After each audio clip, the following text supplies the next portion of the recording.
What's up, plant lovers? Welcome back to my channel. Today we're going to be potting up these Iresine Herbstii cuttings. This is the original plant and these are the cuttings, and these rooted in about 2 weeks. My plan is to basically put the cuttings back in with the pot to make a filler pot. I also have these Funnygold cuttings. This is the Iresine Herbstii Funnygold variety, and I have a couple of these, and these are going to go into their own little pot for now. So first thing I'm going to do, after putting on my gloves of course, I'm going to take this out of the pot, and one of the things I'm going to just change up when I do this repot is the soil mix that I have in here. It needs to be a little bit more moisture retentive, so I'm going to be putting more cocoa coir in the mix basically. I've still got perlite and orchid bark in there, but I want it to just retain a bit more moisture. So this is a plant that gets extremely thirsty in my experience. So yeah, I'm just going to alter the mix a little bit for this one. So first let's just take this out.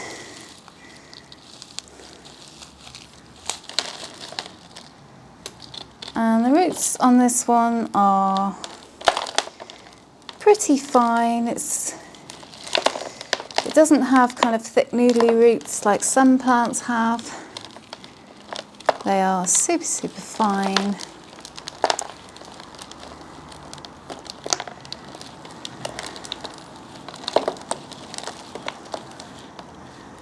So I'm not really going to increase the size of the pot much.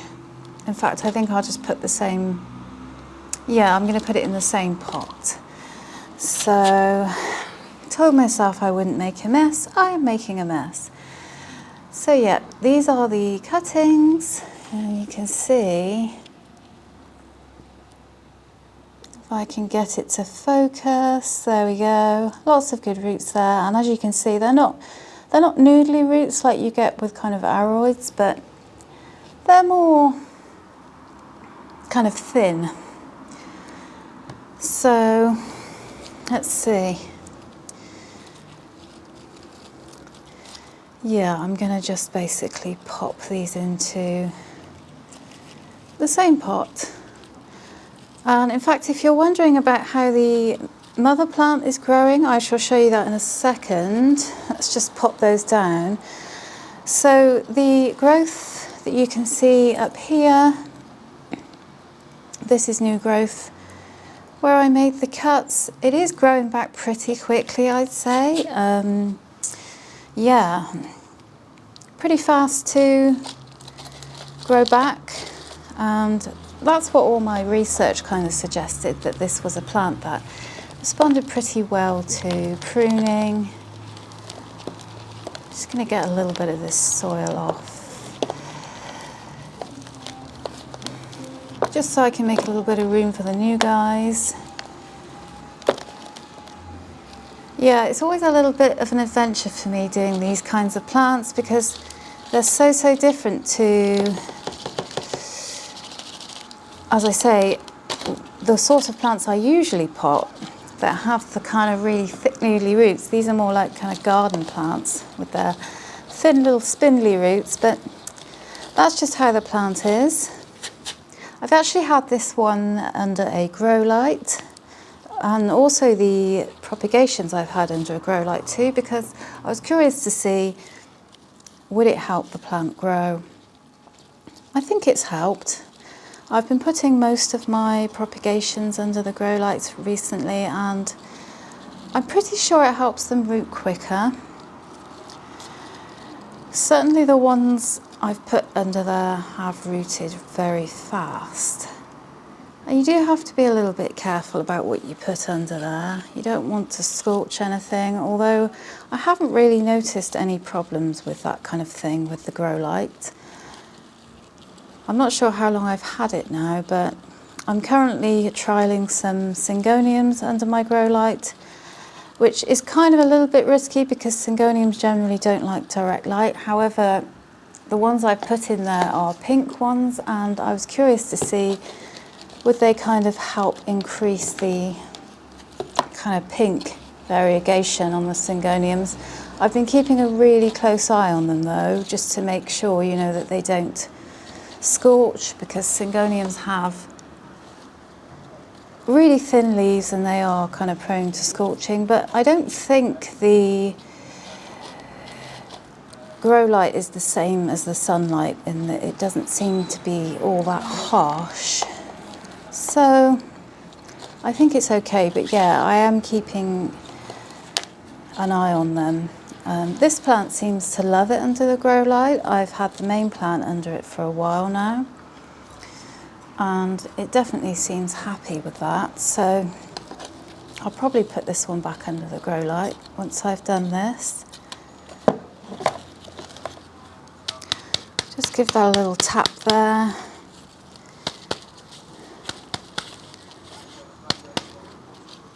And the satisfying part about this is adding plants back into the pot, getting a fuller plant.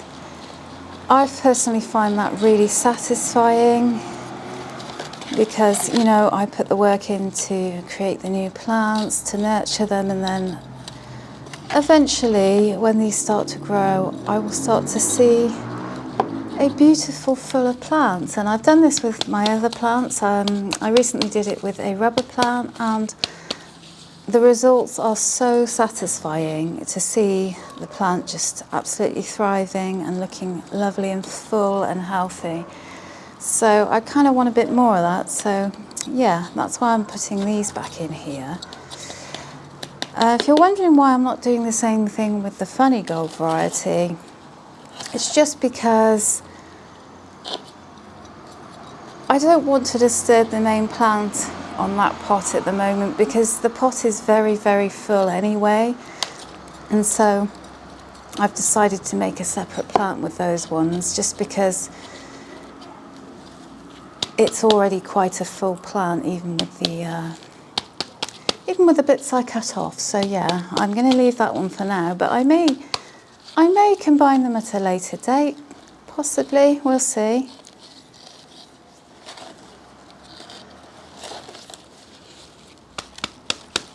But yeah, this should be good.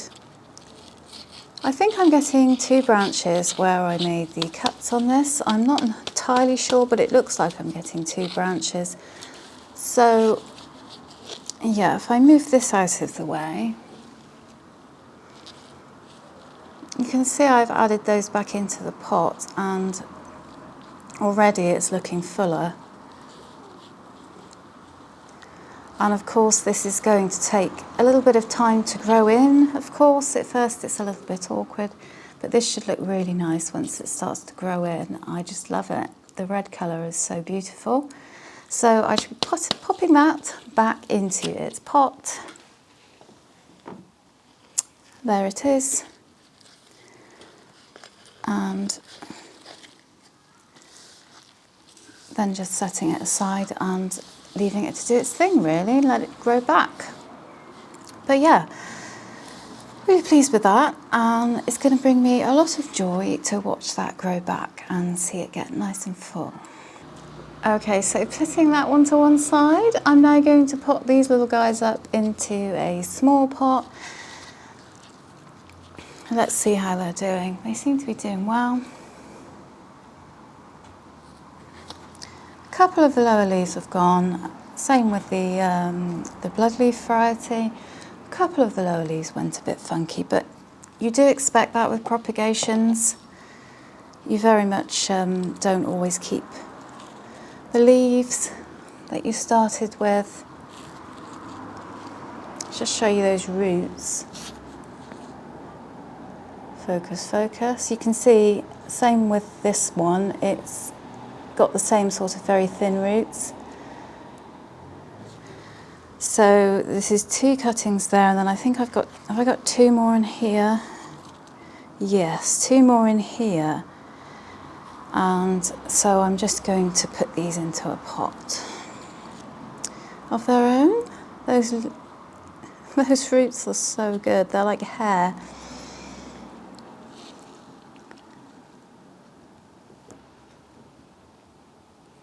Really cool.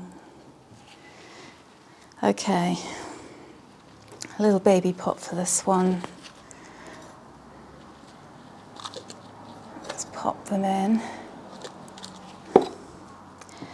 I didn't lay down my potting mat. I thought to myself, oh, I won't need it. There's no need, it's just a quick job. I won't need to put it down. And you know what, I've got soil everywhere, but that's fine. That is part of indoor gardening. The Hoover will get fed in a bit. He does enjoy eating soil, so it's all good. Okay, let's pop you in there. This is pretty. The thing I love about this one is you've got the kind of light green variegation of the leaves, and then you've got the kind of pinky red stems, which are kind of a rhubarb colour, I suppose I would say, but I just really like them. I really like that combination. They're very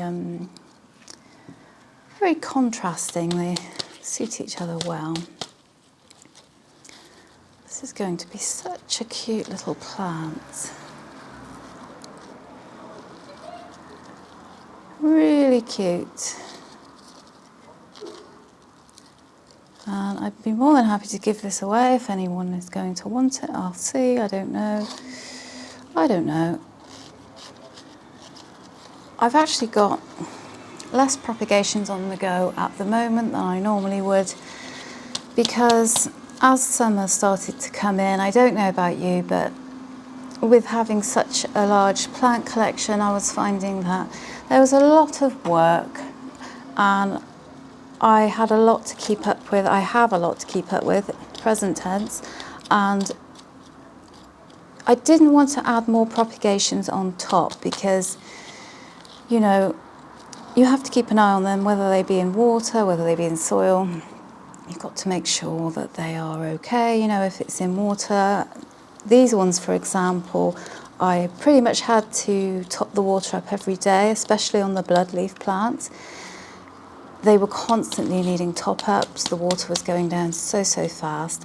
And so you do have to stay on top because, you know, if you let the container dry out and you've got a propagation in there, then of course it could just dry up. So it adds a lot more work to my plate. And so I've got less propagations on the go at the moment than I may usually have, because now that my plant collection is growing considerably because I keep buying new ones.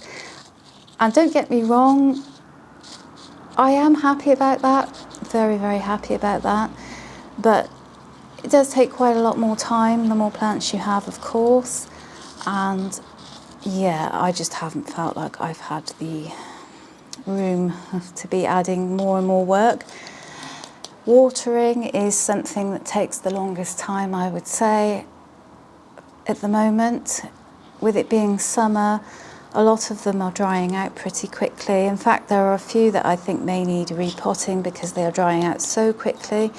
And I've got some quite decent rootage coming out of the bottom of some of them.